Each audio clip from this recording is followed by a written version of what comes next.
Nobody who bought a drill actually wanted a drill. They wanted a hole. Therefore, if you want to go out and sell drills, you should advertise information about making holes, not information about drills. So here's what that means. Our product is not what you and I, as networkers, really think it is. People don't care about your opportunity. They just don't. They haven't been waiting all of their lives to be an MLM distributor, so why should it surprise you when they say no thanks, right?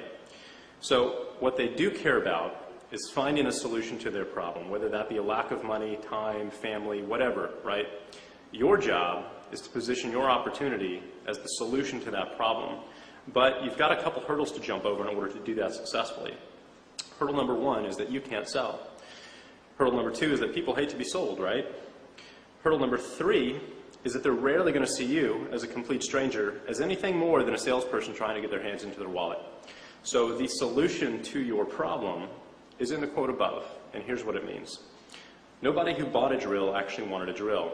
This basically means you didn't buy your MLM business because you wanted to own an MLM business, right? They wanted a hole. You want more time, you want more money, etc. Therefore, if you want to sell drills, you should advertise information about making holes, not information about making drills. People do not want your opportunity. They want the benefits that it can provide them. And they don't like to be sold, but they do like to buy, okay? You want to get your prospects to sell themselves on using your opportunity as the tool with which to accomplish their goals. Now, the best way to do that is to go out and market and promote information on how to drill a hole faster, easier, and cheaper, right? You don't market your opportunity and your products directly. That's what a salesperson does. You market and promote useful information. That's what a consultant does, right?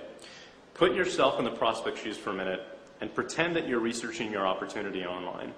You type in the name of your company into Google and hundreds of websites belonging to other distributors come up pitching the same opportunity. Now, are you just going to call up one of these people randomly and join them, or are you going to seek out a leader who's offering real expertise and value? You're going to join the leader, of course. I know that's what I would do. Now, whether he knows it or not, he's practicing magnetic sponsoring.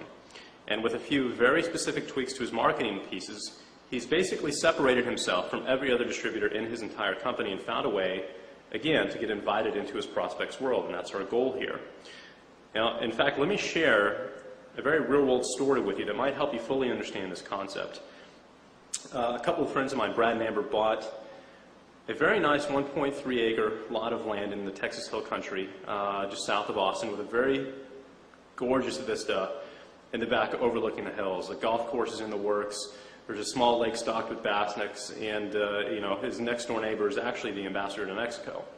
Anyway, we took my truck out there, and I've got my eye on a lot next to his, and we just made a day trip of it to check everything out. Now, the two of them just got married recently, and after noticing the ring on Amber's finger, I asked her where they got it, and America's Diamond was the answer. And this really turned out to be a perfect example of a magnetic sponsoring type of marketing campaign. So what does jewelry and that store have to do with networking? You're probably asking yourself right now. Well, ordinarily not much, but this store does because of how they build their business. Now, for as many years as I can remember, America's Diamond has been advertising on late-night television here in Austin and promoting a diamond grading course on a local cable channel here. It's 30 minutes long. It's like an infomercial, right? But what's interesting about it is they have not been advertising their diamonds for Valentine's Day, anniversaries, or any other occasion where you constantly see all of these commercials for jewelry stores, right? In fact, they weren't advertising their diamonds at all. What they were doing was advertising this free course which will teach you, the viewer, how to select and grade a diamond for yourself, so you know if you're really getting a deal or not when you do decide to go shopping wherever that may be.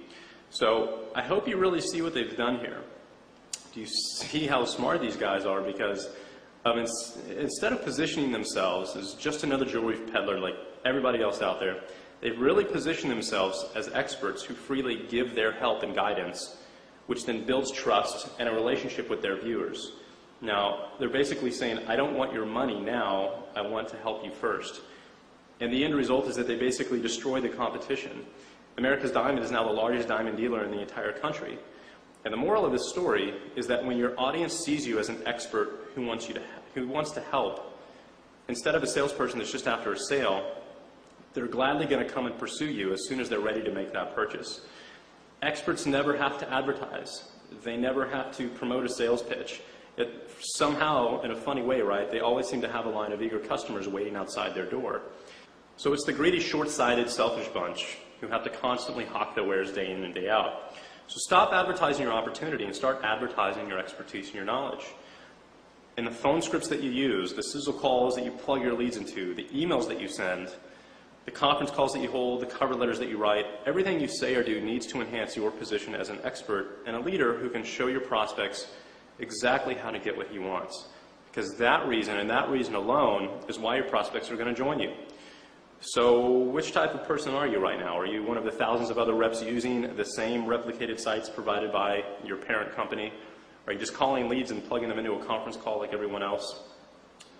Are you just offering the business, or do you have something more to personally offer them as a leader and a mentor? Now, I hope you understand the significance of this strategy because it will completely change your life if you implement it. You'll sell more products, you'll sponsor more reps than you could possibly ever imagine with 90% less effort than you've ever used in the past. You're going to become the hunted instead of the hunter. And one of the biggest advantages in doing so is that you don't have to waste any more of your money buying low-quality leads like everyone else.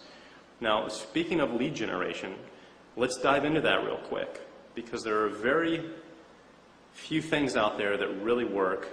And I've discovered over the last couple of years that when it comes to acquiring leads, there are a couple of very specific things that you need to know in order to do it successfully, and let's talk about those right now.